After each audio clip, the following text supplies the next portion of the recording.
Olá, pessoal. Hoje eu estou aqui com uma pessoa muito especial, nossa querida influencer, conhecida por muita gente, Bea Aguilar. Como você está? Estou ótima, Felipe. Obrigada pelo convite. Eu espero que hoje toda a nossa resenha ajude bastante gente a talvez tirar algumas dúvidas e permear por alguns caminhos.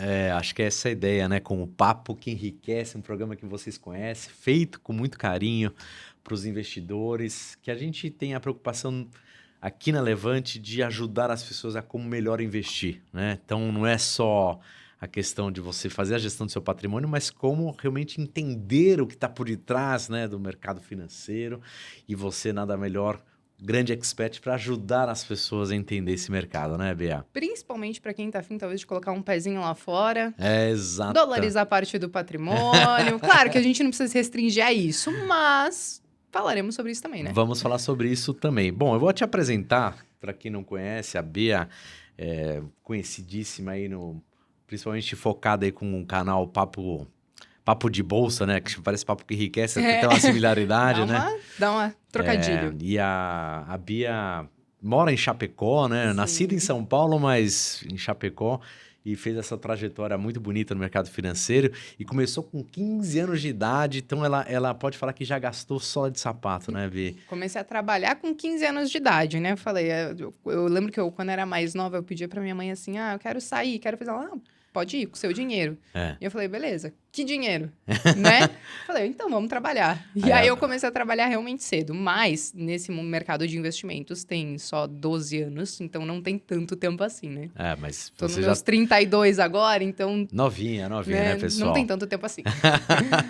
E aí, Bia, me fala uma coisa. Como foi essa descoberta sobre mercado financeiro, bolsa de valores? Só para quem realmente não te conhece tão a fundo, mas para você compartilhar com quem nos assiste aqui, perdão. Boa. Na verdade, eu tive uma influência dentro de casa, né? Ah, Porque minha família é aqui de São Paulo, então meus pais sempre trabalharam no mercado financeiro, meu pai especificamente no mercado de capitais.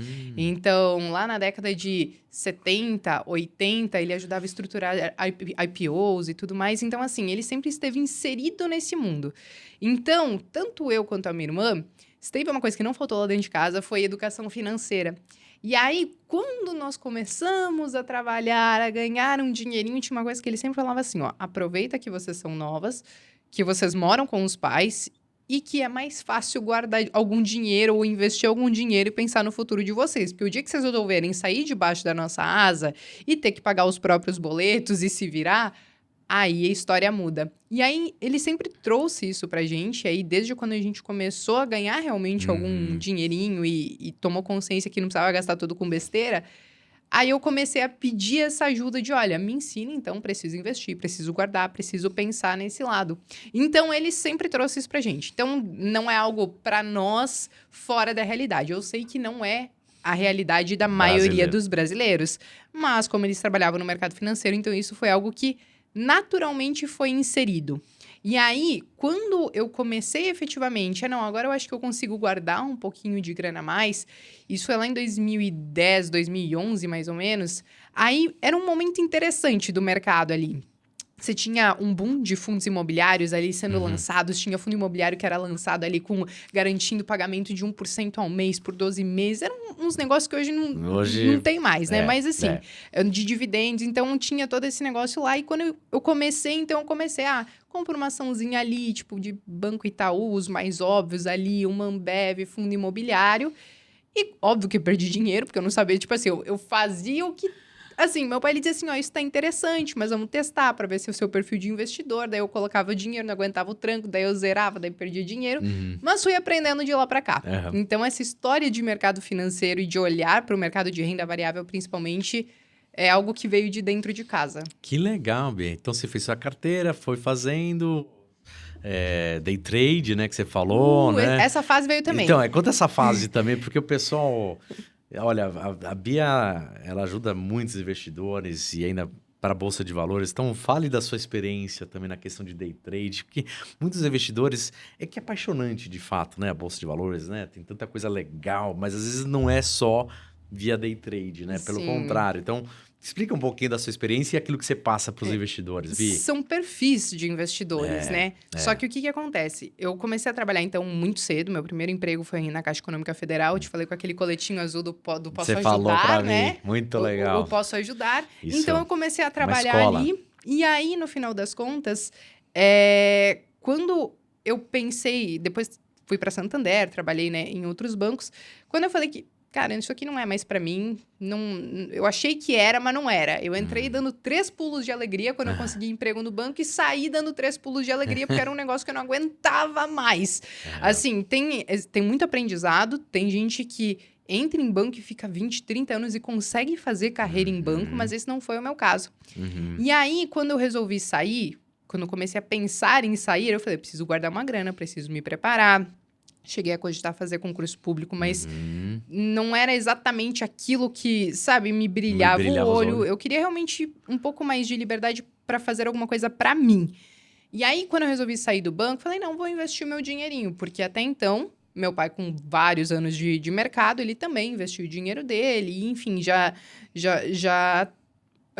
dependia ali dos investimentos dele, não tanto de outras fontes de renda. Eu falei, vou pelo mesmo... Não tenho o mesmo dinheiro, óbvio, mas vou tentar ir pelo mesmo caminho. Tá certo. E aí, eu comecei meio no freestyle, né? Vou comprar uma ação de Itaú, de Ambev, de fundo imobiliário, me dividir ali com o trabalho. E quando eu resolvi sair do banco, aí eu falei, não, beleza, então agora eu tenho que ter mais... Não dá pra fazer freestyle. Só que ao invés de eu fazer o freestyle, que era só comprar ação em fundo imobiliário e deixar sem finalidade nenhuma, pensando no longo prazo, eu falei, não, acho que eu vou me arriscar no day trade. E aí? Conte. Porque o day trade é aquele negócio, né? Tô ali, o telinha piscando, você tem a central da NASA em casa, né? Quanto mais monitor, melhor. Então, assim, eu tinha lá minha central da NASA em casa. E aí, você ficava naquele de todo dia entrar e sair. E aí, eu peguei um momento muito bom do mercado.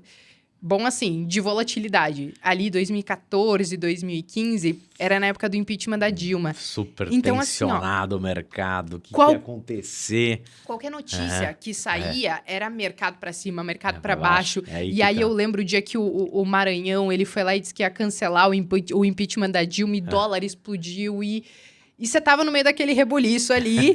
E aí, no final das contas, eu peguei 2 anos bons, onde eu consegui efetivamente ganhar dinheiro no day trade. E imagina, day trade é um negócio que pouquíssimas pessoas efetivamente conseguem ganhar. E eu falei, nossa, não é possível, tá bom demais pra ser verdade. Agora sou a rainha da cocada, agora eu tô, né? Nasci pra isso. Nasci pra isso. Como eu não descobri isso antes? Vocação.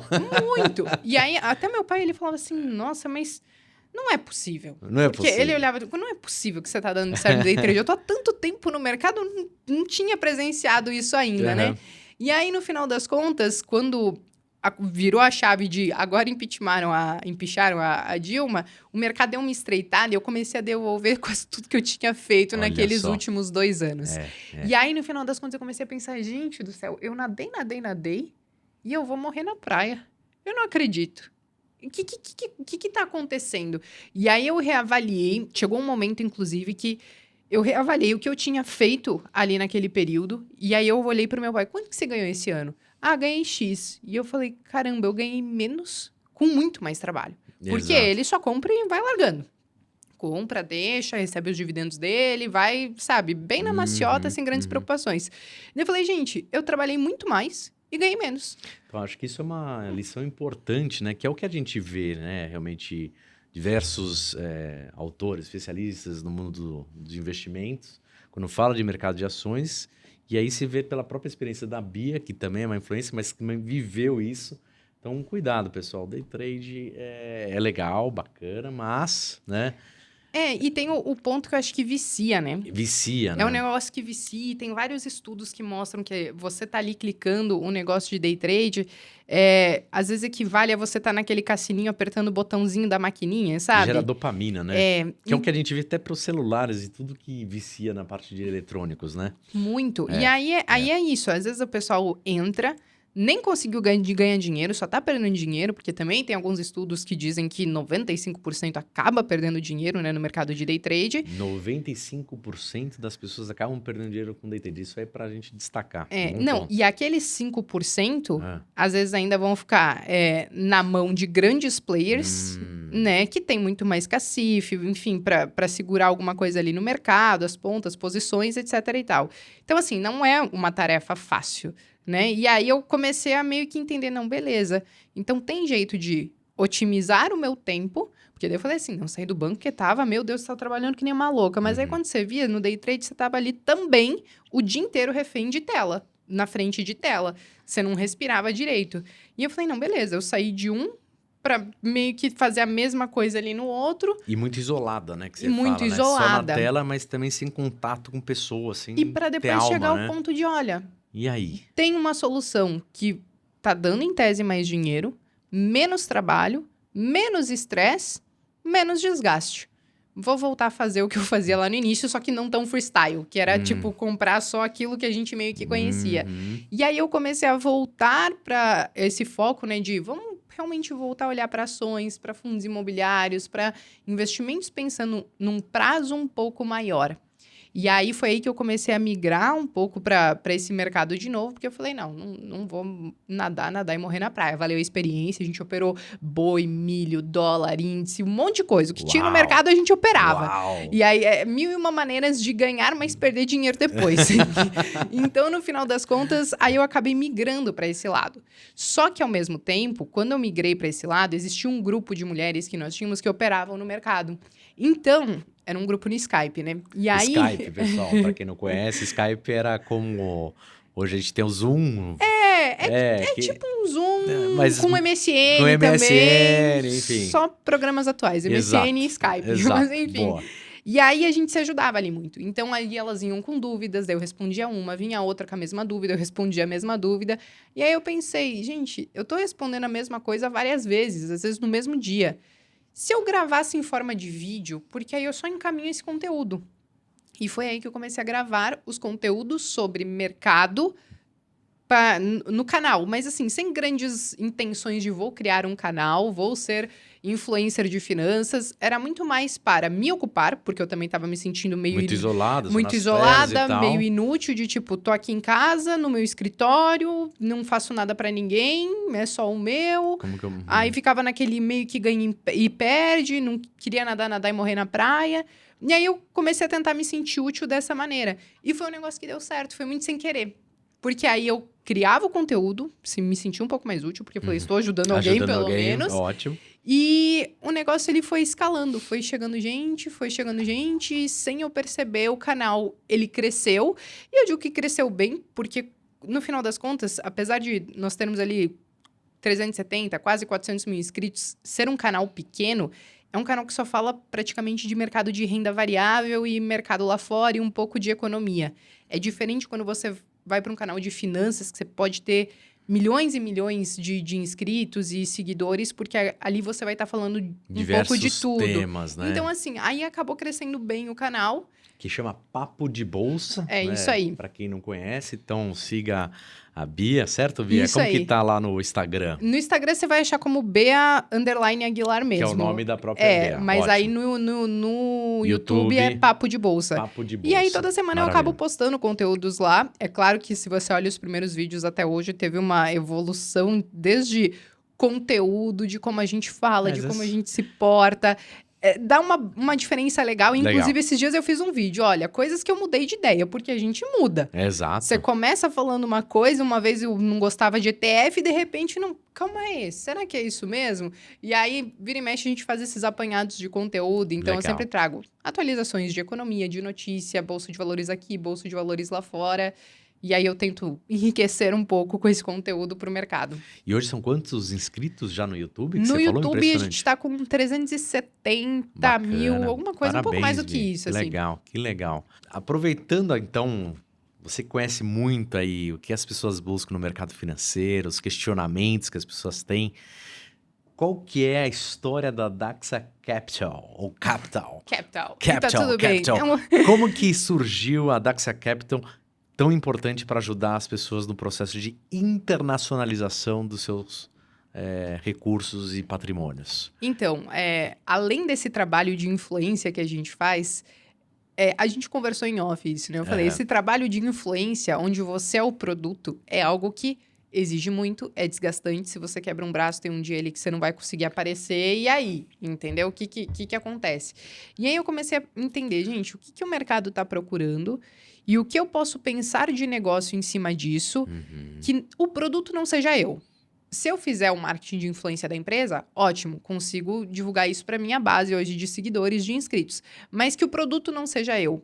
E aí, nesses últimos 2 ou 3 anos, essa busca por dolarizar os investimentos, de olhar para o mercado lá fora, cresceu absurdamente. Sejam por corretoras que facilitaram isso, Nomad, Avenue, Banco Inter, enfim, XP, que possibilitaram que o investidor, o pequeno investidor, abrisse conta lá fora e investisse diretamente lá fora. Perfeito.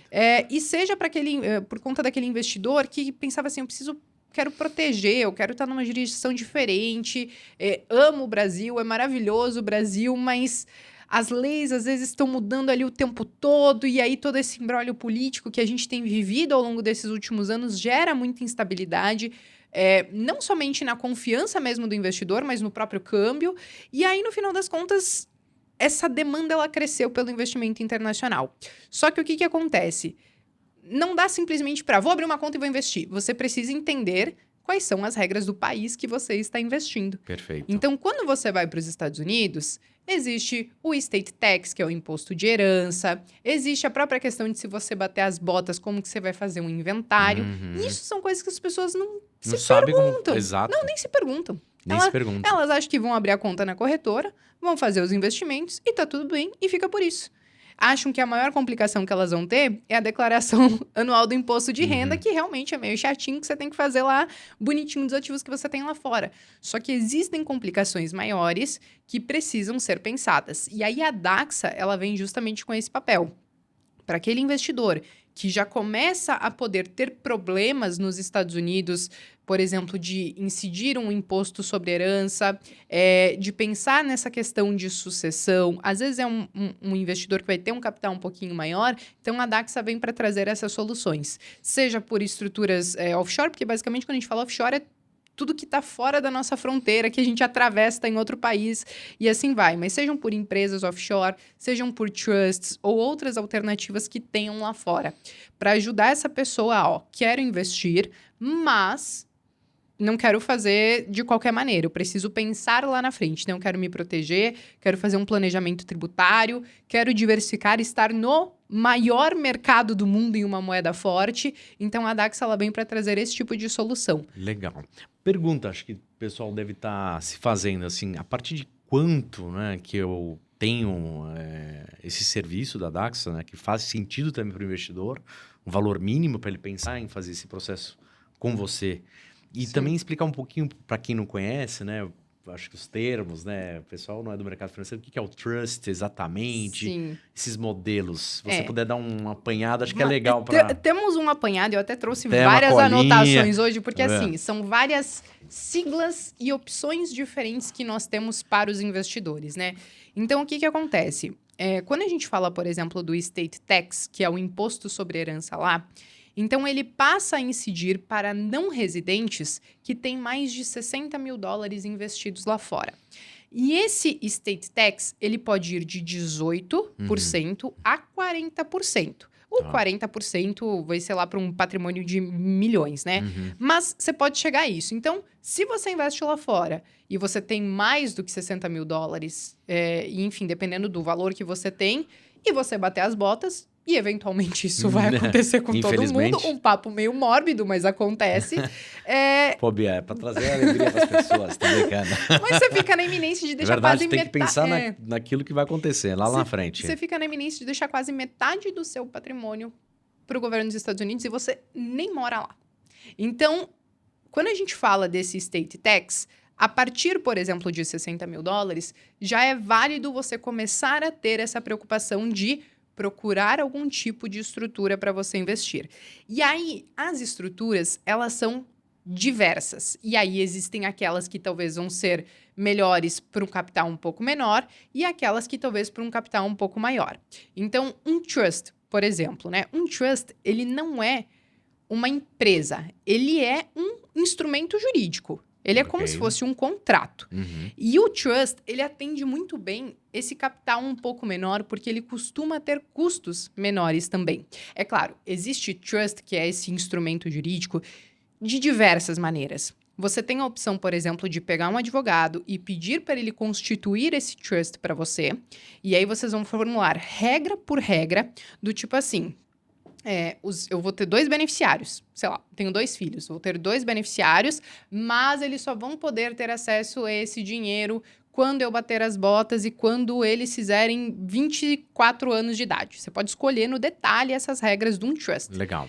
E aí, existem trusts que eles já vêm em moldes um pouco mais prontos, tem empresas nos Estados Unidos que fornecem esses tipos de trusts, que vão ser trusts muito mais baratos. E aí que começa a justificar uma pessoa que tem 60, 70, 80, 100 mil dólares, você já começa a olhar para esse trust, que você vai ter um custo um pouco menor, e você já faz essa blindagem do seu patrimônio e esse planejamento sucessório. Por quê? Porque, basicamente, e aqui não falando somente do trust, mas de outras estruturas que a gente pode falar também, Uhum.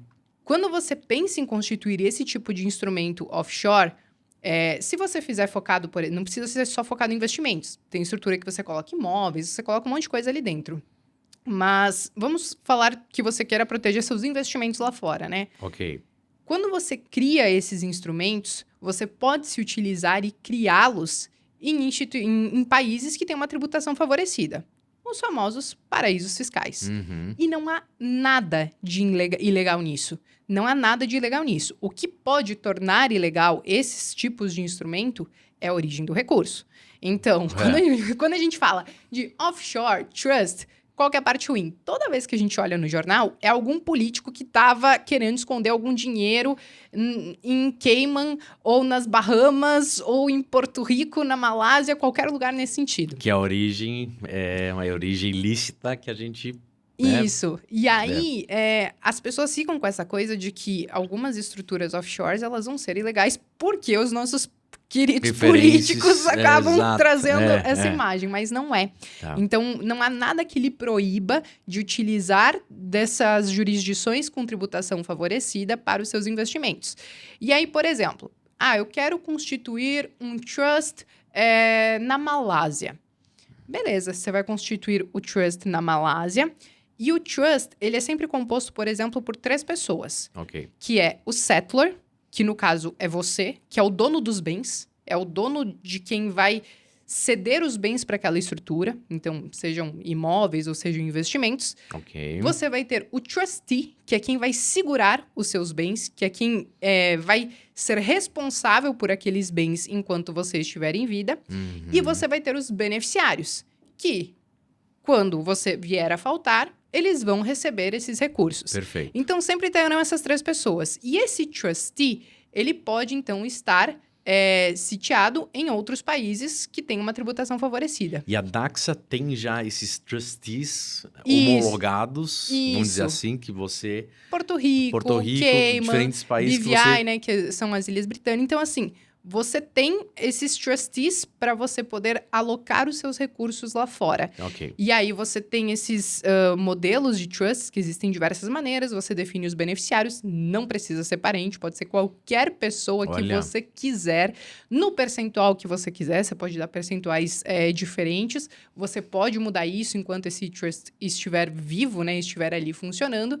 E aí você tem essa blindagem, porque em tese os seus bens agora eles estão sobre a guarda do trustee. Uhum. Então, por exemplo, se alguém quiser buscar ou ter acesso aos seus recursos, ele está em nome do trustee. Uhum. Então, você já tem essa blindagem. Quando a gente fala de tributação, quando você fala principalmente de investimentos, e aí para isso não tem só o trust, você tem a PIC, por exemplo, né, que é uma empresa focada, que você cria lá fora, focada realmente em investimentos, né? Então, o que acontece? Quando você faz os seus investimentos dentro dessa estrutura, hoje, até que a MP, que tem uma MP que está Transitando, que você que vai... tá Que a gente transitando... separou aqui até para falar, que as pessoas estão perguntando, né? Isso. Legal. Então, até que a MP ela não transite, seja votada, ou, enfim, simplesmente não aconteça nada, que existe essa possibilidade, Existe. inclusive, hoje você tem um diferimento de imposto dentro dessas estruturas. Então, se você compra uma ação e você vende uma ação com lucro, como o lucro ele está dentro dessa estrutura ou dentro, por exemplo, dessa empresa, como é o caso de uma PIC, você não precisa recolher o imposto sobre aquele ganho de capital. Quando que você vai recolher esse imposto sobre ganho de capital?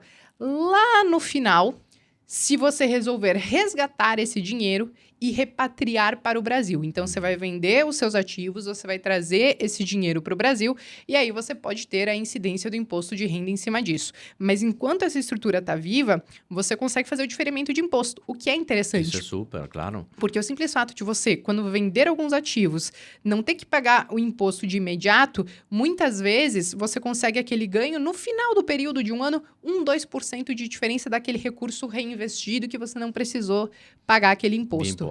E aí, existe a própria questão da sucessão. Então, existem alguns modelos, né, de empresas que você pode criar lá fora que facilitam essa sucessão. Como, por exemplo, você vai fazer uma sociedade lá fora onde os membros daquela sociedade têm cotas ali daquela empresa, e aí, quando alguém falece, as cotas elas são diluídas entre os outros membros, né, acionistas daquela empresa, e aí você não precisa, por exemplo, abrir um inventário e ter toda a trabalheira e o custo de um inventário para receber esses recursos. Quando a gente fala de trusts, existem alguns trusts, e aqui são esses modelos prontos que a gente chama de trusts, que eles trazem junto um seguro de vida, por exemplo. E aí, esse trust, quando você, por exemplo, vem a faltar, os recursos desse trust são transformados num prêmio de seguro de vida, porque todo seu patrimônio está assegurado, e quando você recebe ali no Brasil, você não precisa abrir o inventário, né? Porque você já tinha destinado ali os beneficiários, e você recebe como apólice de seguro.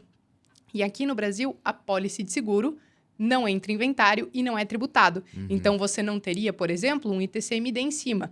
Você evitaria, por exemplo, o estate tax lá nos Estados Unidos, porque você está usando jurisdições diferentes, ainda que você esteja negociando ativos lá nos Estados Unidos. Então, todas essas estruturas, elas ajudam nesse ponto. E aí, por exemplo, quando a gente fala... A sua pergunta inicial era de valores, né? E aqui eu divaguei sobre... Imagina, mas acho que a ideia diversas é essa, né? estruturas. Pra gente entender as estruturas e saber custos, né? Qual que é o custo? Quanto que custa para eu fazer? Vale a pena, não vale? Quanto que é o... Pergunta que as pessoas fazem. Claro. Quanto que é o serviço, né? Da Daxa? Como que você consegue se remunerar? Acho que são coisas importantes para as pessoas entenderem, né? Que é viável e como que funciona. São sempre percentuais em cima do valor que você vai querer alocar, né? Ótimo. Então, você pode ter estruturas mais ou menos complexas, que muitas vezes vão custar 1,5% ao ano, por exemplo. Existem algumas estruturas que vão ter custos fixos. Por exemplo, uma PIC, que ela é uma private company, né? Para investimento mesmo. Então, existem PICs que elas vão te custar, por exemplo, $1.200 por ano. PIC é como se fosse uma empresa limitada aqui no Brasil, é isso ou não? A LLC... A LLC. Então, eu viajei na maionese. São coisas um pouco diferentes, inclusive, que podem ser combinadas, tá?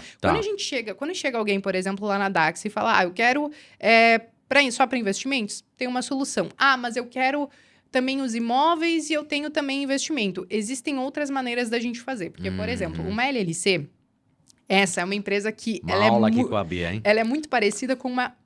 companhia limitada aqui no Brasil. Tá. Então, ela limita, óbvio, ali os recursos aos sócios da empresa e tal.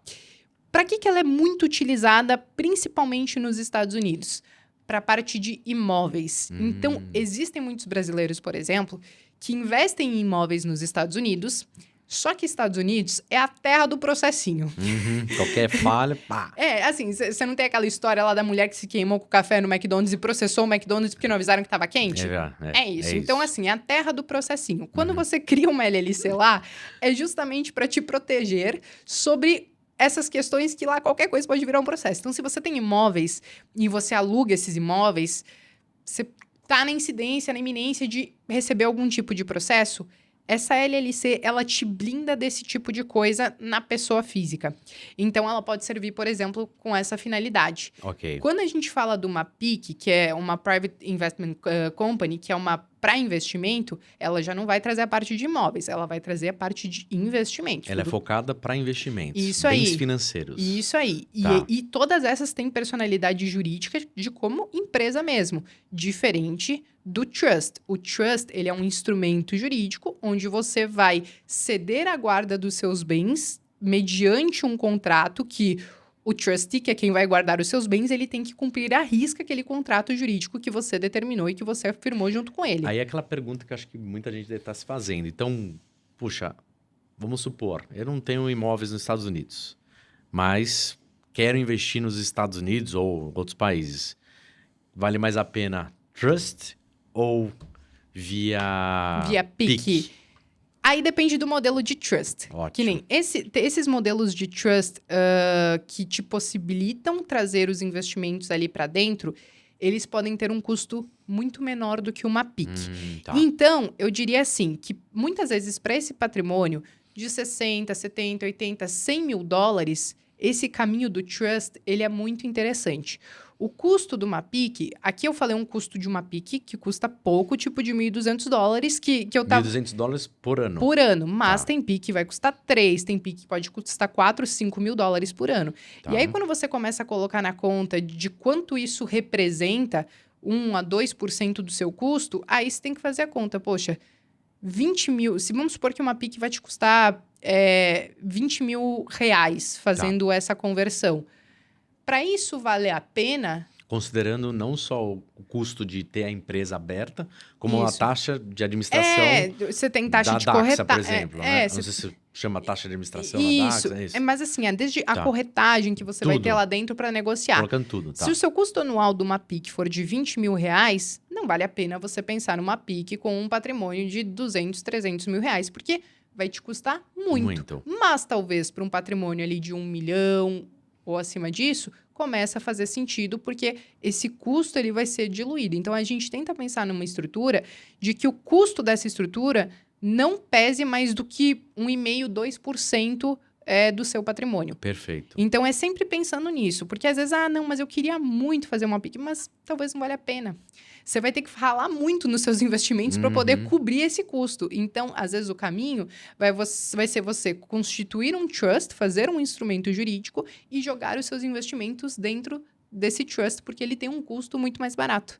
Perfeito. Então, isso é sempre analisado dentro das necessidades ali de cada dos pessoa, clientes, de tá? cada cliente. O que mais tem acontecido é justamente o trust, porque por muito tempo, e isso acho que a maioria já ouviu falar, não, para fazer uma empresa offshore, uma estrutura offshore, só a partir de 1 milhão ou 5 milhões, etc e tal. E o trust, ele vem justamente para pegar essa galera que está entre essas faixas. Ó, tô chegando lá, mas ainda não cheguei, mas também já tô no risco de talvez ter o imposto lá sobre a herança dos Estados Unidos, ter algum problema de sucessão, então eu preciso me encaixar em algum lugar. Então, o trust, ele pode vir justamente para atender essa galera que, olha, talvez ainda não justifique criar uma empresa lá fora, Perfeito. mas ir por um instrumento jurídico. Aí aquela dúvida que também muita gente tem, porque você tem essas casas corretoras, né, que deram a facilidade para quem quer investir lá fora. Sim. E aí, qual o benefício? Pensando para as pessoas que devem estar se questionando, né? Talvez você já até respondeu, mas eu vou aprofundar só nesse questionamento que talvez sejam das pessoas. Como que vale a pena então mais via o trust ou eu investir direto essas corretoras Avenue, etc? Que vai justificar eu ir pro trust ou via essas Eu diria que casas muito legais, mas que ou na própria XP e etc? Sim, eu diria que é justamente pensando nesse state tax. Até 60 mil dólares, vai por corretora, tá tudo certo, entendeu? Ó, isso é a dica de ouro Tipo de quem assim, conhece, né? Assim, Então, ó, até os 60 mil dólares, você tem contas, então tem as contas, as joint tenants, que a gente chama, que são contas onde você pode ter uma conta conjunta lá Ok. fora, né? Então, essa conta conjunta, ela não te evita de um estate tax, tá? De você ter que pagar o imposto sobre a herança caso você venha a falecer. Mas ela evita o inventário. Então, até 60 mil dólares, tá tudo bem. Porque se acontecer alguma coisa, a outra pessoa, às vezes vai ser sua esposa ou meu marido, que vai ter essa conta conjunta, ele passa a ter direito sobre os bens que estão ali. Perfeito. Então, eu não preciso ter o custo de fazer um inventário. E o custo de fazer... Aliás, é o custo e o trabalho de fazer um inventário nos Estados Unidos é muito grande. Porque você precisa fazer a documentação lá com tradução juramentada e você tem um monte de... Às vezes, esse processo pode demorar mais de 1 ano, inclusive, para você conseguir resolver todos esses problemas de inventário lá fora. Ok. Então, essas corretoras que têm aparecido e que elas facilitam o acesso para o investidor são excelentes, porque eles te possibilitam fazer essa conta conjunta e aí você evita o processo de sucessão, só tem que ficar atento aos valores, porque elas têm a incidência do estate tax. Ao mesmo tempo, existem contas, e aqui não só falando de corretora, mas contas em banco também. Se você quer ter uma conta no Citibank ou no JP, lá fora, ou qualquer coisa assim, existem contas que elas são as contas TODs, que a gente chama, né?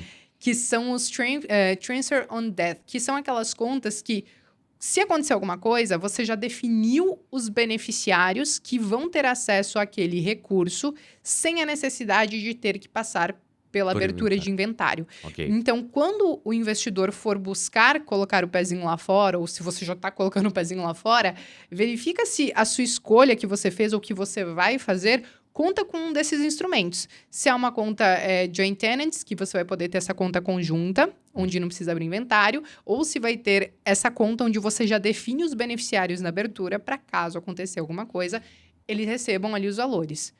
O estate tax não tem muito como fugir se você ultrapassar os valores, mas o fato de evitar essa abertura de inventário já facilita muito. Você até fez até separamos aqui, você, por exemplo, fez aqui o estate tax, né? É, isso que é o aí. imposto sobre herança para estrangeiros nos Estados Unidos, mostrando aí quanto que tá a alíquota, né? Que é a grande curiosidade, né?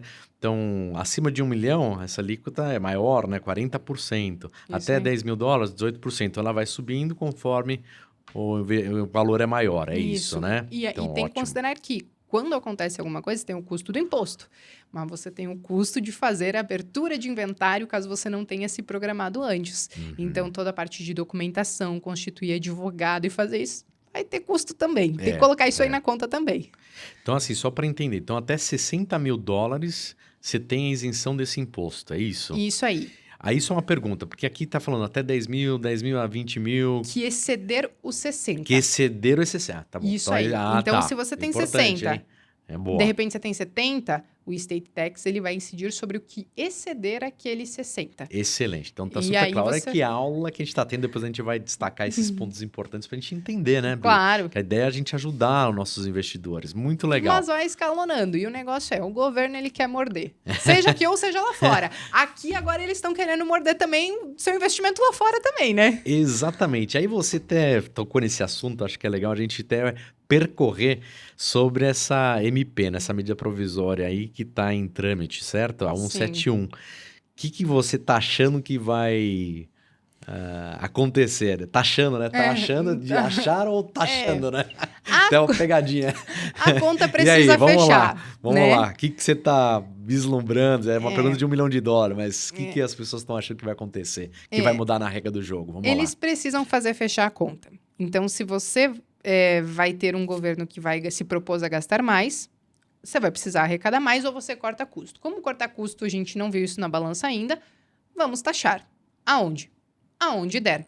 Seja na comprinha da Shein, seja na sua estrutura offshore lá fora. E aí, o que acontece? No ano passado, eles já tinham trabalhado as medidas para empresas offshore. Só que o que acontece? Os trusts, por exemplo, eles não têm essa característica de empresa. Eles são um instrumento jurídico. E o trust, por exemplo, ele não tem lei aqui no Brasil que trate sobre ele. Isso é algo que é tratado nos Estados Unidos e em vários outros países, mas aqui no Brasil nós não temos lei para isso. E por conta disso, até então, a gente não tem nada sobre tributação em trust e por isso é um instrumento amplamente utilizado. As empresas offshore, eles fizeram, então, uma medida provisória para trazer essa tributação. E aí, quando chegou agora, foi em maio, se eu não me engano, março ou maio, eles trouxeram essa MP 1171 para trazer a abrangência dos trusts, mas eles acabaram trazendo todos os investimentos lá fora. Então, ele meio que equalizou o jogo para todo mundo. Seja para você que tem investimento lá fora no exterior, em conta de corretora, seja para você que tem investimento ou, enfim, recursos via trust, seja para você que tem recursos e investimentos via empresas lá fora. E eles equalizaram esse jogo. Por quê?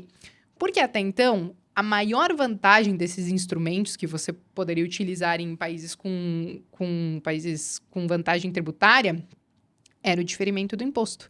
Você até então, você ia diferindo aquele imposto até o dia que você vai resgatar aquele valor e trazer de volta para o Brasil, ou se você morrer, tiver que fazer ali a sucessão dos bens. E aí, eles tiraram isso através dessa MP, porque qual que é a proposta deles?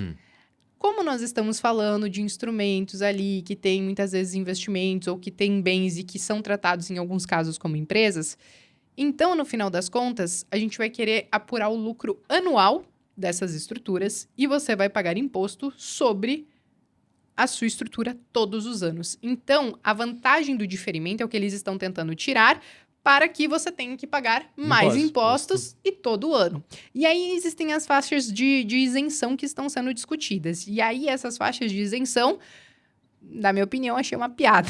Por quê? O que eles fizeram? Até então, para você investir, por exemplo, via corretora lá fora, você tem uma isenção de R$35 mil, caso você venda os ativos lá. E se tiver abaixo disso, você não precisa recolher imposto disso. Aqui no Brasil é 20, lá fora é 35 mil. E aí eles trouxeram uma tabelinha que se você tiver um lucro ali de até R$6 mil, você está isento. Só que aí você tá baixando muito essa régua. Mas muito. Você tá de baixando... 35 mil para 6 mil Você tá baixando pra demais. pegar todo mundo. E é Exatamente. exatamente que foi tão legal, né? Que estimulou tantas pessoas a acessarem essas corretoras, a própria XP, Avenue, etc, que você falou. E parece que vai desestimular de novo. Né? Aí você baixou a régua. Até 6 mil você vai estar isento. Pô. Vamos combinar que não é tanta coisa assim. De 6 mil a 50 mil, você vai ter 15% de alíquota. E acima desses 50 mil, então você vai para 22,5%.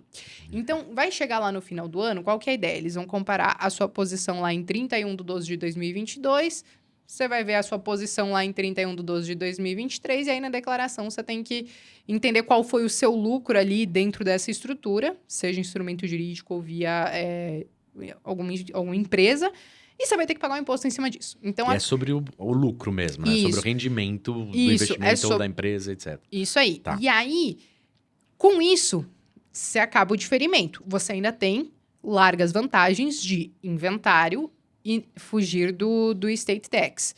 Só que existe uma polêmica em cima da SMP, algumas, na verdade, não é uma. Só para o pessoal entender, estate tax é quando você é taxado nos Estados Unidos, né? Isso, só que é o imposto de herança. Só para quem não conhece a linguagem, tá, Bia? Só para você tem Vamos tanta questão imposto de herança lá, pronto. Que você tem tanto a parte de imposto do Brasil, como também tem que ver a parte do imposto sobre herança lá nos Estados Unidos, só para ficar claro pro pessoal. É isso. Isso aí. Tá. E eu falei uma polêmica, mas tem várias, né? Porque daí o que acontece?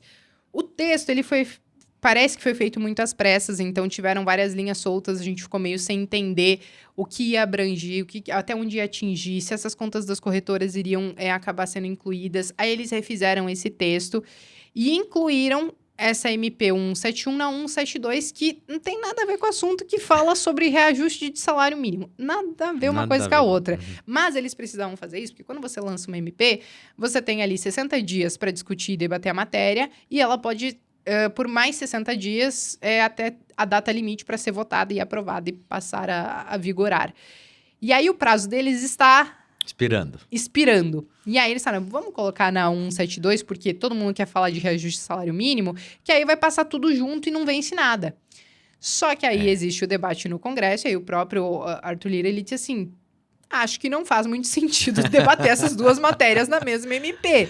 Ele mesmo falou. Então, assim, a gente não sabe efetivamente se serão pautadas juntas, se elas vão ser votadas na data limite. Se elas não forem votadas na data limite e aprovadas pela comissão, aí eles precisam encaminhar um projeto de lei. Não pode ser uma medida provisória. E aí, um projeto de lei é um trâmite muito mais longo, precisa passar pelas casas, tudo bonitinho, diferente de uma medida provisória. Se ela for votada e aprovada, já passa a valer a partir de 2024. Então, a partir de 2024, quem tem investimento lá fora, quem tem alguma estrutura offshore, já passa a valer dentro dessa regra. Qual que é um ponto importante? Que aí eles também trouxeram esse ponto de discussão. Porque quando lançaram a MP, eu acho que era até num fim de semana e a gente estava lendo, eu falei, não, mas não é possível. Eu tenho muito mais perguntas do que certeza além desse negócio. Nosso câmbio. A gente falou no início, né? Você tem aquela oscilação cambial gigantesca. Só com a oscilação do câmbio, talvez eu já bata esses R$6.000, já saia da isenção e já tem que pagar imposto. Claro. Então, eles colocaram que dinheiro parado em conta lá fora e que teve ganho com oscilação cambial, não entra nessa faixa de imposto. Você não precisa pagar imposto sobre isso. Você vai pagar imposto se você investiu em ações, REITs, ETFs, bonds, nesses ativos lá fora. Aí sim, você vai ter que calcular, inclusive, a variação cambial com esses ativos e calcular o seu lucro. E aí você teria essa tributação em cima. Então, assim, eles estão meio que tentando morder de alguma maneira. De qualquer jeito. Você não tem esses instrumentos sendo trabalhados aqui na nossa jurisdição, mas eles precisam dar um jeito de taxar esses ativos lá fora. Qual que é o outro ponto de questionamento? Hoje, é muito simples você declarar um trust e um PIC no seu imposto de renda. Tem gente que acha difícil. Diferente aqui do Brasil, que você tem que colocar ativo por ativo, eu tenho, sei lá, 10 ações de B3 a tal valor lá. Lá, hoje, o que você faz para essas estruturas no seu imposto de renda? Eu tenho um trust no valor de tal, o valor total que você tem. E isso é uma linha que você vai ter que declarar. Ponto. Uma PIC funciona da mesma maneira. Então, assim, o imposto de renda é muito simplificado. O que eles estão querendo trazer é que, com essa nova MP, você tem que detalhar esses ativos. Mas aqui no Brasil, você tem o dedo duro. Quando você compra uma ação, você tem aquele 0,1% na sua nota de corretagem, só para a Receita receber aquele sinalzinho de que, olha, você precisa declarar esse negócio, né? Lá nos Estados Unidos, você não tem o dedo duro. Como é que a Receita vai saber? Exato. Então, como que vai ser a fiscalização em cima disso? Então, eu acho que ainda tem algumas pontas soltas aqui dentro, desde a abrangência de todos os ativos que terão, até mesmo nesse ponto da fiscalização.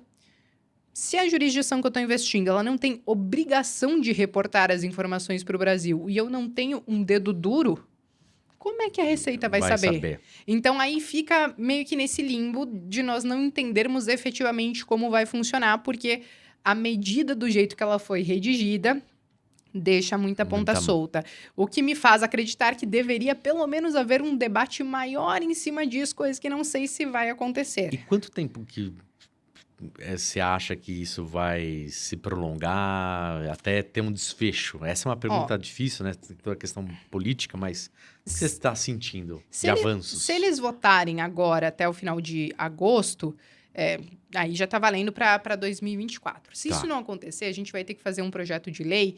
E aí eu, sinceramente, espero que isso demore, não seja nem algo para esse ano, porque você precisa passar pelas casas e as casas elas estão preocupadas com outras coisas nesse momento. Você precisa ainda aprovar um arcabouço fiscal.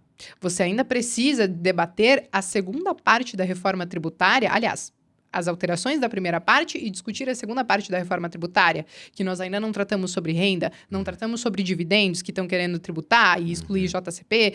Então, existem prioridades que vão trazer muito mais ganhos financeiros para o governo, que vão entrar na fila. É claro, aqui eles estão estimando trazer um ganho de 3 a 6 bilhões por ano, né, em relação à tributação dessas estruturas.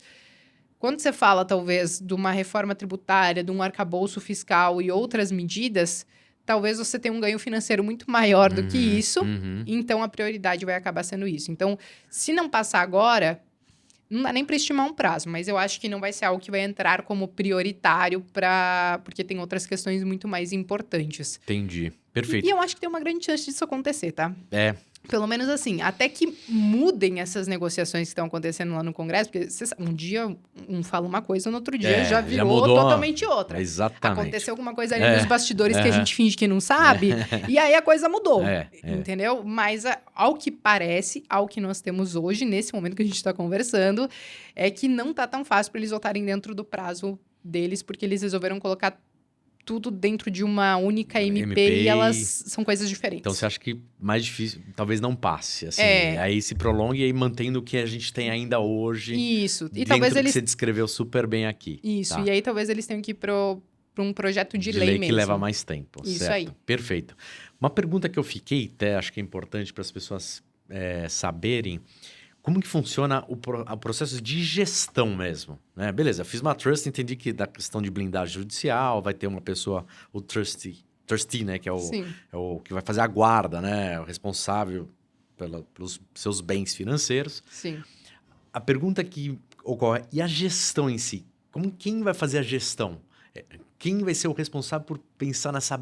Putz, vou comprar esse ETF, vou comprar tal ação. Como que funciona isso, Bia? Existem opções. Tá. Tem aquele cliente que é o super independente e eu quero eu mesmo fazer. E tá tudo bem. Quando você faz essas estruturas, você vai ter acesso ali ao home broker ali dos seus investimentos. Você vai escolher os ativos que você... Tá tudo bem. Beleza. E tem a opção de você terceirizar isso para que alguém faça essa gestão. Seja um serviço de wealth, como vocês fazem. Tá então, bom. às vezes, eu vou querer só ir pela parte do wealth. O wealth vai me trazer as recomendações e eu vou trazer isso para dentro da estrutura. É uma possibilidade. Ou ele pode também terceirizar essa gestão para a gente. E aí, a gente fala, ó, estamos olhando isso, a gente acredita nisso, seu perfil é para isso, vamos olhar para os bonds, vamos olhar para isso. Então, a gente também ajuda a estruturar essa carteira. Fala a Daxa. Isso. Ah, legal. E aí, a gente ajuda o cliente a estruturar. Ótimo. E se não for a questão de fazer uma gestão ativa daquele portfólio, óbvio que a gente não deixa o cliente na mão. Então, claro. A gente dá os nossos insights. Às vezes, o cliente quer saber, olha, eu vi tal bond, o que você acha? Entendeu? O que tem de opção? Porque daí agora tá todo mundo com essa coisa, recessão nos Estados Unidos, será que é melhor ter algum bonde de curto prazo, high quality, né? De empresas que são realmente sólidas. Então, a gente vai orientando nesse caminho também. É opcional, ele quer fazer por conta, faz. Ele quer terceirizar essa parte para um wealth ou para que a gente faça essa possibilidade também. Perfeito, Bia. Aqui na Levante, a gente está fazendo junto com a Bia, né? Para os nossos clientes que já têm essa demanda. E aí, a gente trabalha em cogestão, né? Pensando, nos ajudamos aqui com toda a expertise. Pô, Bia, vamos ver esse cliente e tal. E aí fica a critério do cliente, como ele melhor se sentir acolhido, né? Claro. Então, se você está querendo internacionalizar, já vou fazer a parte do merchan aqui. Já pode fazer aí, falar comigo que a gente já marca, que vai ser bacana para você saber quais são os melhores caminhos. Você viu que a Bia sabe tudo e a gente vai ficar feliz em ajudar nossos clientes que estão querendo internacionalizar seus patrimônios, certo, claro. Bia? Não, e assim, cada cliente sempre vai ser um cliente, tem demandas diferentes. Até teve algo que a gente acabou não falando, mas que é interessante até para quem está investindo diretamente por corretoras. Existem ativos que eles cumprem, muitas vezes, esse papel de você fugir um pouco dessa tributação de imposto de herança e tudo mais. Então, por exemplo, existem corretoras, e aí essas que são voltadas mais para os brasileiros, talvez você não encontre com tanta facilidade. Mas existem os ETFs, que são os fundos de índice, né? Que quando você compra um ETF, você compra uma carteira ali de vários ativos naquele único ativo, né? Uhum. Existem os ETFs irlandeses. Então, os ETFs irlandeses, você consegue, através deles, eles não têm esse imposto sobre herança. Então, quando você investe, mesmo via corretoras americanas, como esse ETF, ele está na Irlanda, né? Você está falando do ETF irlandês, você não tem a incidência do imposto sobre herança, que é o estate tax que a gente estava falando até agora. Então, esse tipo de investimento, se você tem lá, mesmo que aconteça alguma coisa com você lá nos Estados Unidos, você não tem o imposto sobre esse ativo. Porque esse ativo não tem o imposto sobre herança. Mas uma pergunta, esses ETFs, eles são negociados na Irlanda ou você está considerando bolsa e S&P? São negociados em bolsa americana. Americana mesmo. Só que o que acontece? Por exemplo, nós temos o IVV lá que replica o S&P 500. Uhum. Nós temos aqui no Brasil o IVVB11 que replica a mesma coisa do IVV. E você também tem ETFs irlandeses que cumprem o mesmo papel. Qual que é a diferença? É que o IVV-B11 está no Brasil, o IVV está nos Estados Unidos e o CSXP lá, ele está lá na Irlanda. Então, o que conta é o lugar onde ele reside esse ETF. Ele pode ser negociado em outras bolsas, mas as regras que ele tem ali daquele país onde ele foi criado. Então, esse ETF irlandês, ele te evita esse imposto sobre herança. Só que existe um ponto importante sobre eles, que é o seguinte: Nós temos 2 tipos de ETFs. Nós temos os Price Return e os Total Return. Então, o Price Return é aquele onde você tem o ganho só com a variação da cota ali, onde que você tem a variação da cota e você tem a distribuição de dividendos. Você tem o Total Return, que é aquele que reinveste os dividendos. E aí, o que acontece? Lá, quando você fala de ETFs de Irlanda, eles têm acordo de bitributação com os Estados Unidos. Tá. Então, você consegue, se você escolher ETFs que distribuem dividendos, ter um abatimento nos dividendos, que hoje lá fora são tributados em 30% lá nos Estados Unidos. Então, quando você recebe o dividendo lá fora, já vem líquido dos 30%. Mas os ETFs irlandeses, por ter esse acordo de bitributação, ele vai vir com 15%. Então, o imposto sobre dividendos dos ETFs irlandeses já é menor. Só que se você escolher um ETF que é um total return, que ele reinveste os próprios dividendos, aí você não vai ter imposto nenhum. Porque você não tem a distribuição dos dividendos, os dividendos são reinvestidos no próprio ETF. Perfeito. E você não tem a iminência de nenhum imposto caso venha acontecer alguma coisa com você. Então, Puxa. esses são algumas alternativas interessantes para quem investe via corretora. Claro, tem que consultar se a corretora ela fornece, porque as corretoras elas precisam te dar acesso ao mercado europeu. E nem todas essas corretoras que são feitas para os brasileiros, que tá tudo ali em português, atendimento em português, e um relatório para o imposto de renda, que é uma maravilha para depois você fazer a sua declaração, Muito legal. nem todas elas dão esse acesso. Então, só Entendi. tem que dar essa pesquisada, mas é uma alternativa. Mas, por exemplo, na XP, se você tem isso de cabeça, você conseguiria acessar esse ETF irlandês? Não e tem. Eveno, pelo que eu pesquisei, você também ainda não consegue. Tá. Então, assim, Interactive Brokers, que ela é voltada muito para os americanos, eu sei que tem. Só que aí o que eu digo para os brasileiros que vão fazer tudo meio que por conta, é que quando você vai para as corretoras dos americanos, não tem essa mamata de relatórios de imposto de renda. Então, ou você tem um controle absoluto dos seus investimentos para você poder declarar tudo bonitinho, com o dólar Petax, a cotação do dia, como você comprou, como você vendeu, porque nessas corretoras americanas não vem aquele relatório no final do mês ou no final do ano te dizendo a sua posição, o seu preço médio, a conversão cambial. Então, você vai ter uma trabalheira danada por conta disso. Imagina. Então, assim, se você não quer ter essa trabalheira, eu diria que as corretoras que são feitas para brasileiros, elas são uma mão na roda. Super servem, tem bonds, ETFs, fundos, tem vários ativos que dá para você investir e você poupa o trabalho do imposto de renda. Se você quer buscar outros mercados, como, por exemplo, o mercado europeu, aí você acaba tendo que ir para as corretoras feitas para os americanos e não tão focadas nos brasileiros. Excelente. E uma pergunta que também acho algumas pessoas devem ter se perguntado. Quanto tempo leva para você fazer esse trabalho tão bacana, né? De análise e para implementação, seja de um trust, seja de uma LLC? Sim. Como que funciona, Pi? Não é um processo demorado. Tá. Muitas vezes, para você... existe assim, claro. Existe os modelos, os tipos de trusts que as empresas lá fora... A gente foi numa feira de investimento no ano passado, em Miami. Legal. Então, existem empresas que elas trazem alguns modelos meio que pré-prontos desses trusts, das cláusulas, tudo bonitinho. Então, você poupa ali um trabalho. É como se fosse uma automação dessas estruturas. Então, isso, muitas vezes, 1-2 semaninhas você consegue fazer. É rápido. Muito A própria rápido. questão das empresas em si, elas não são demoradas para fazer. É claro que você só precisa ter exatamente já em mente o que você quer. Senão, aí, às vezes, é mais demorado você sentar, entender a necessidade, o que você precisa, do que fazer a estrutura em si. O fazer a estrutura é um monte de papelada que depois, quando a gente entende o que o cliente quer, a gente vai baixar a cabeça e fazer todos os preenchimentos e pegar documento e mandar e assinatura, etc e tal. E o que mais demora realmente é entender o objetivo do cliente para direcionar ele pelo caminho ideal ali naquele momento. Entendi. Puxa, muita coisa. Por exemplo, você vê até que a gente tem que ver, né? Puxa, vale a pena, pô, $60 mil, então você não tem o tax, né? O state, que é a taxação nos Estados Unidos. Para a gente também internacionalizar, R$35 mil, que é a isenção da faixa aqui no Brasil, certo? Sim, isso aí. Isso.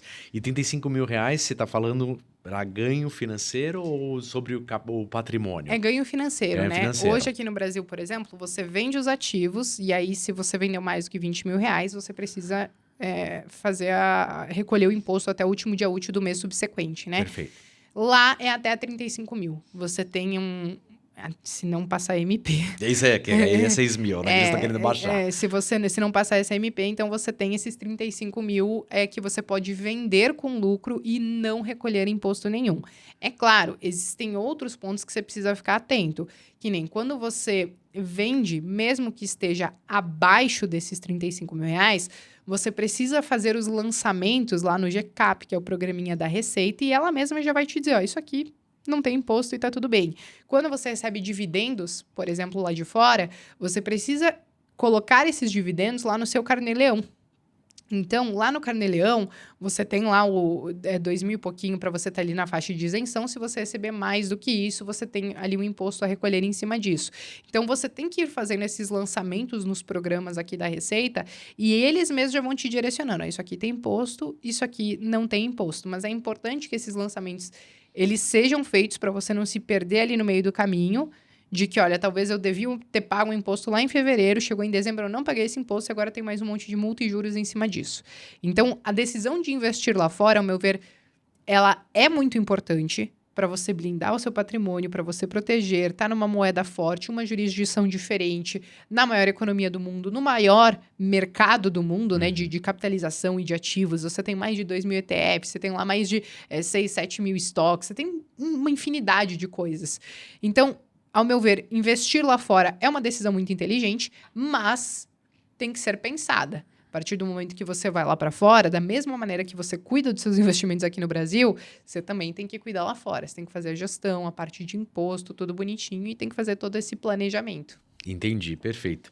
E falando, acho que é uma parte importante que tem a ver em relação a esse processo de internacionalização, qual é a perspectiva de Brasil? Porque tem muito a ver com a questão de Brasil. Puxa, aí eu pergunto para você, Bia, que é um expert, o que você tá achando aí dessa dinâmica? É uma pergunta de $1 milhão, não tem certo e errado, mas Vamos a sua prever visão... o câmbio? Coisa fácil. É o mais impossível, né?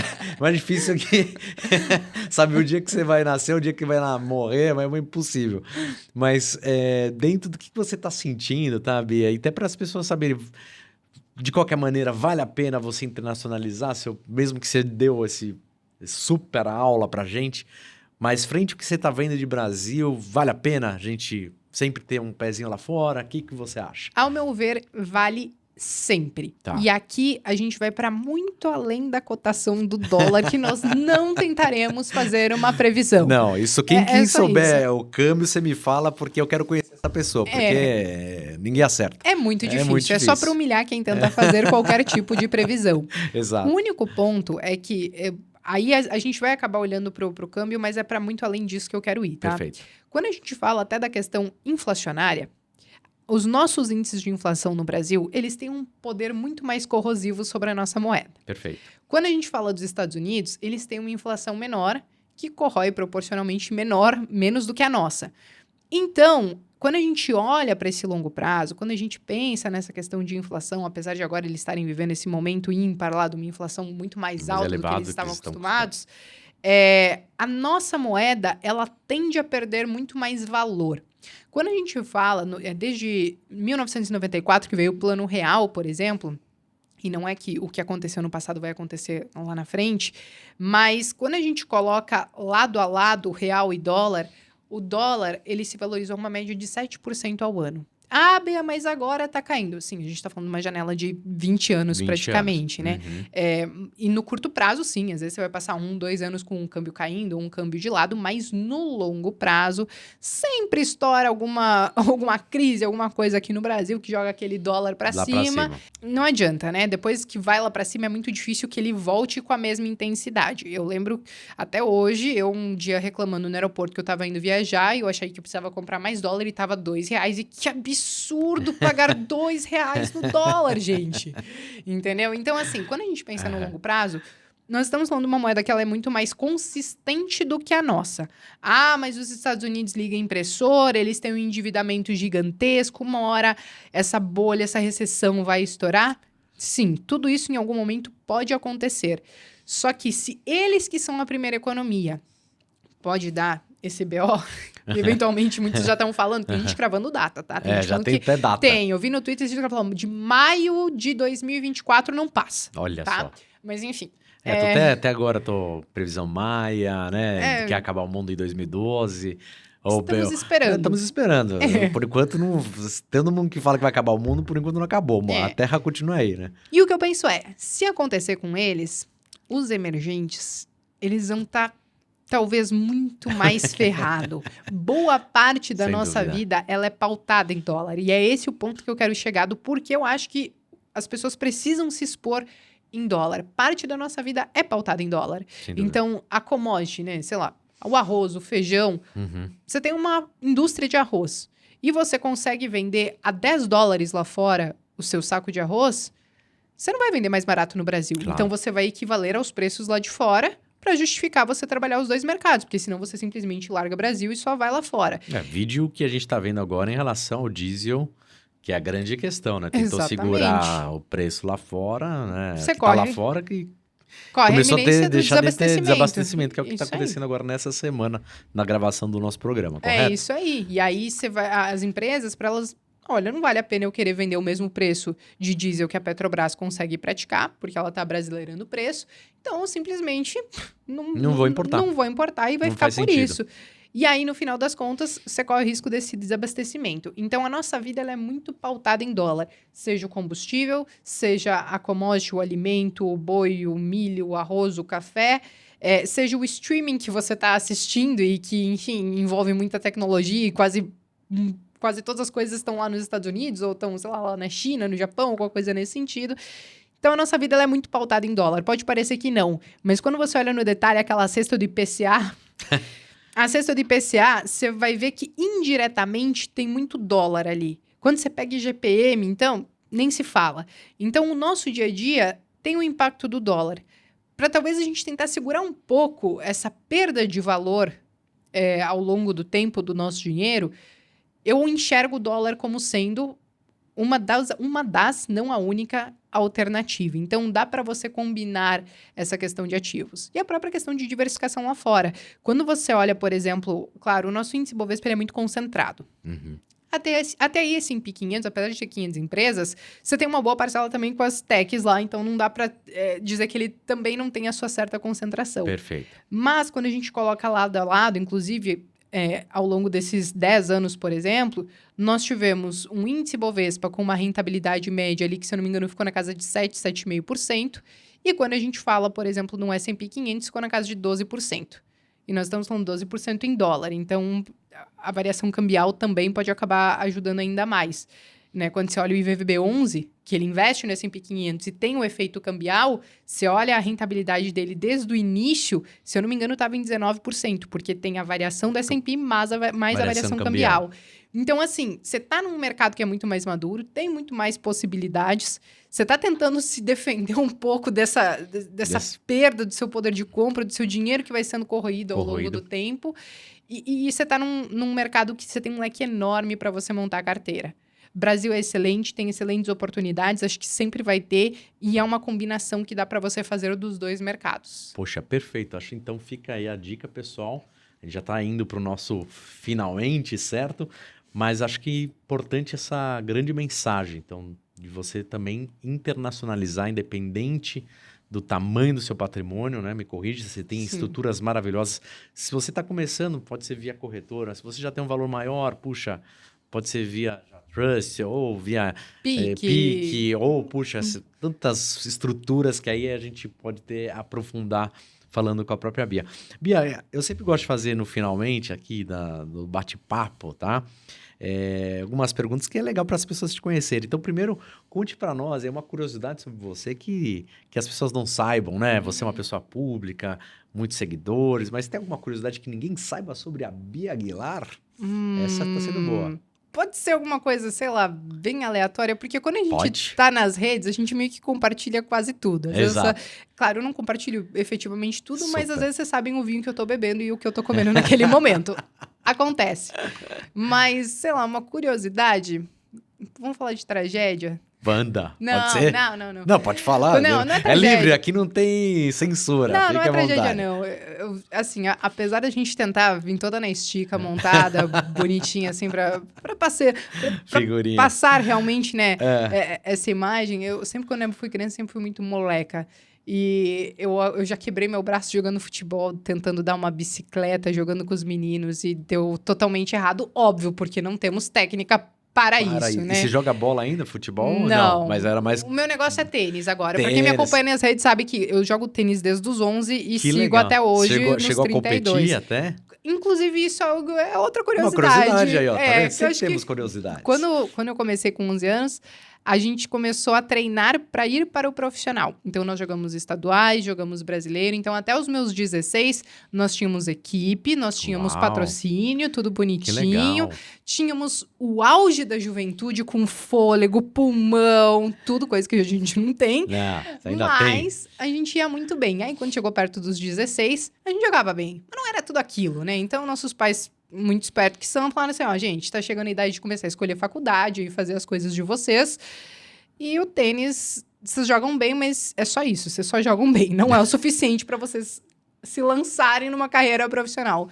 E aí, até os 16, a gente foi assim, jogando, né, estadual, brasileiro. E aí, depois disso, a gente acabou abandonando. Maravilha. Mas o tênis é o meu esporte. Pô, adoramos saber da curiosidade, então. Tenista, né? Mas E era moleca, tenista viu? Muito e moleca. Quebrou Putz, já um osso braço jogando jogando futebol. Toda É. moleca. Outra pergunta que eu acho legal pra gente saber sobre a Bia. Uma pessoa que te inspira.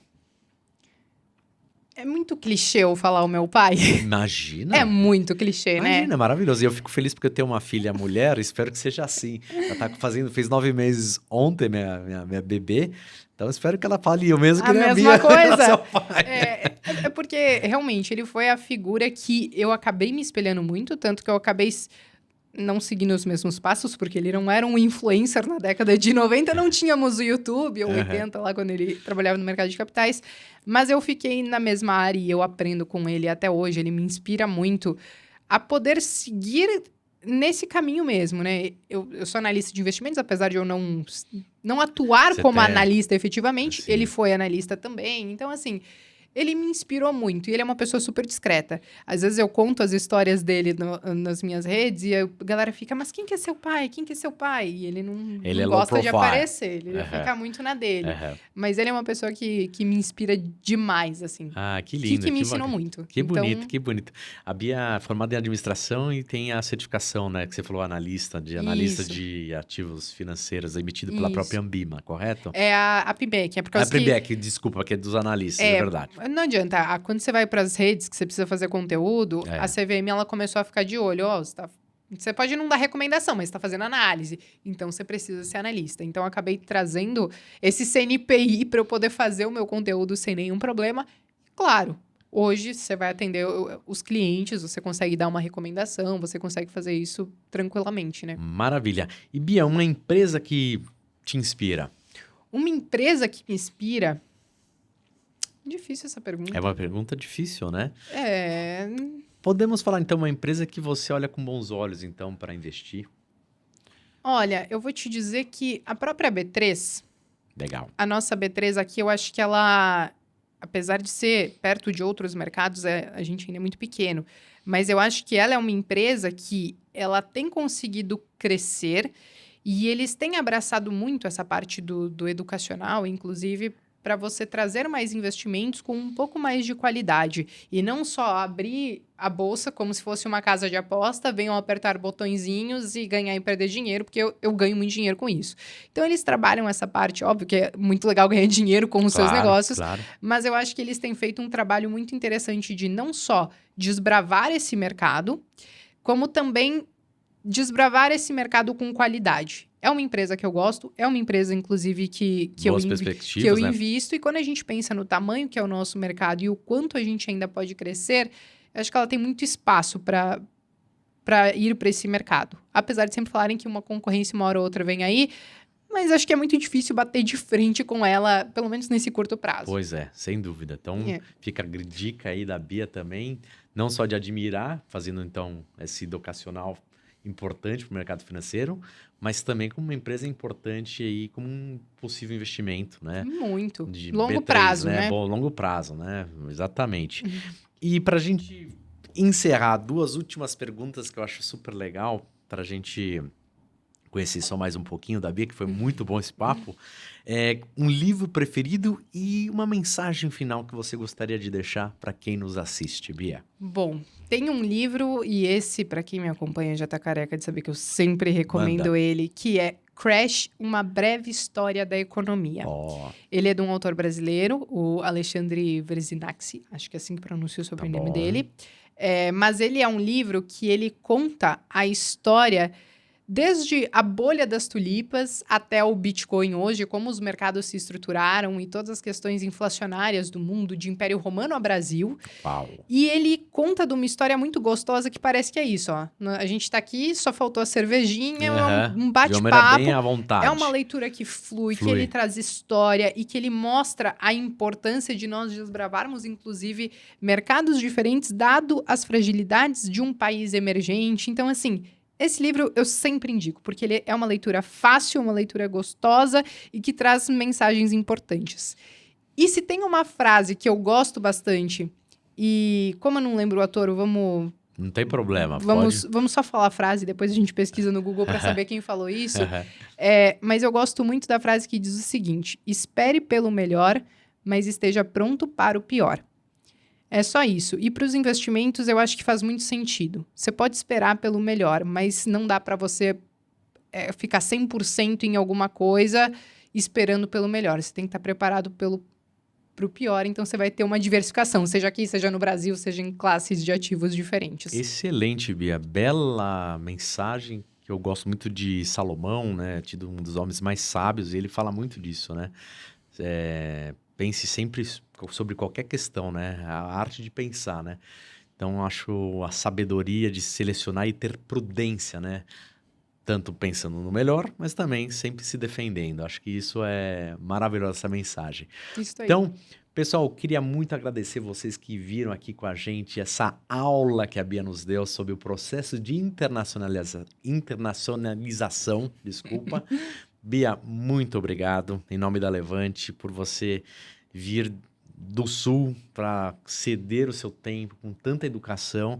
E a Bia também vai estar na própria Ambima Summit essa semana. Esse programa é gravado, mas vai dar uma palestra muito legal no evento da Ambima. Vai ser sobre qual tema que você vai falar? Estaremos lá. Aí é mais sobre a profissão influencer, sobre o marketing nesse mercado financeiro, que é algo que tem sido desbravado também por várias pessoas. Poxa, muito legal. Então, Bia, desejo tudo de melhor aí na sua trajetória maravilhosa, que já é, para sua família. A Bia tá noiva também, né? Então, desejando tudo de... Há 15 anos. Há 15 anos. Há 15 anos. E desejo, então, para vocês muito sucesso e nos vemos em breve. E esse foi mais um Papo que Enriquece com a Bia Aguilar. Muito obrigado, pessoal. Diariamente, nós nos perguntamos aqui na Levante, quais serão as próximas novidades e melhorias que entregaremos para você, que nos acompanha e confia tanto em nosso trabalho. Estou aqui hoje para responder a essa pergunta e agradecer a sua preferência pelos nossos serviços. Como uma forma de poder premiar e recompensar você, apresento o Levante Indica, o novo programa de indicação da Levante Investimentos. Nesse programa, você poderá indicar nossos serviços para seus colegas, amigos e familiares. Em troca disso, você receberá uma série de prêmios e benefícios especiais. Funciona desse modo: assim que você indicar o nosso serviço ou estratégia, vamos entrar em contato com o indicado para conhecê-lo melhor e entender as suas necessidades. E caso ele se torne assinante da Levante, você receberá um prêmio em troca.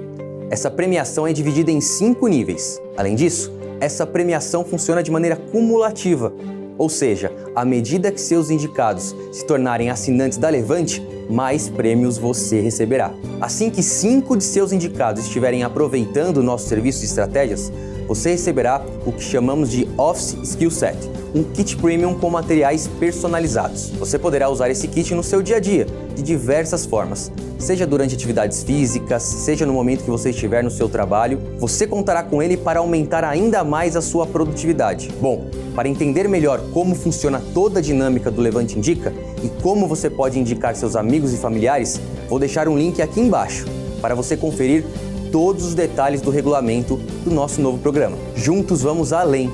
Um abraço.